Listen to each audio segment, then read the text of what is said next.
તો ભરૂચના આમોદ તાલુકાના ભીમપુરા ગામે આવાસ યોજનાને લઈને વિવાદે ચકચાર મચાવી છે.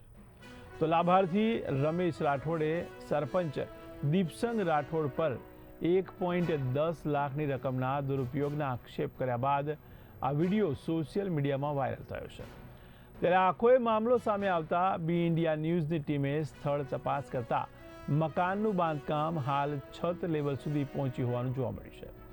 તો સરપંચ દીપસંગ રાઠોડે સ્પષ્ટતા કરતા જણાવ્યું છે કે આ આવાસ પ્રધાનમંત્રી આવાસ યોજના હેઠળનું છે, જેમાં રકમ સીધી લાભાર્થીના બેંક ખાતામાં તબક્કાવાર જમા થાય છે અને તેમાં ગ્રામ પંચાયત અથવા સરપંચનો કોઈ જ નાણાકીય વહીવટ નથી.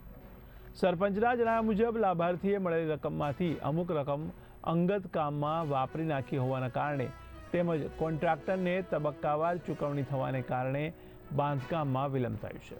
ત્યારે હાલમાં મકાનનું કામ છત લેવલ સુધી પૂર્ણ થયું છે અને આગામી દિવસોમાં પતરાનું શેડ તેમજ બહારનું પ્લાસ્ટર કામ પૂર્ણ કરવાની કોન્ટ્રાક્ટરે બાંહેધરી આપી હોવાનું સરપંચે જણાવ્યું છે. શું નામ? રમેશભાઈ બુરાભાઈ રાઠોડ, ભીમપુરા. ક્યાં રહેવાનું? ભીમપુરા રહેવું. શું પ્રશ્ન હતો?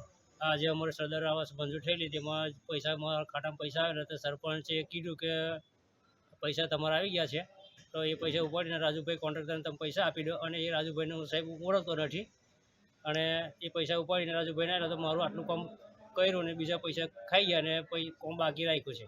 આવી ભાઈ કોન્ટ્રાક્ટર નાહી ગયેલા છે બળગમ, એમને કઈ ખોટવા. તમે આ અંગે તલાટીને કે સરપંચને કઈ રજૂઆત કરેલી છે ખરી? હા, સરપંચને વાત કરેલી, તલાટીને વાત કરેલી, પણ આ લોકોએ મારું વાત ધ્યાન પર આપી નથી. આજે તમે શું કામ આવ્યા છો? આજે આ ફરિયાદી લઈને હું આવેલો છે. ક્યાં? Police station Amod.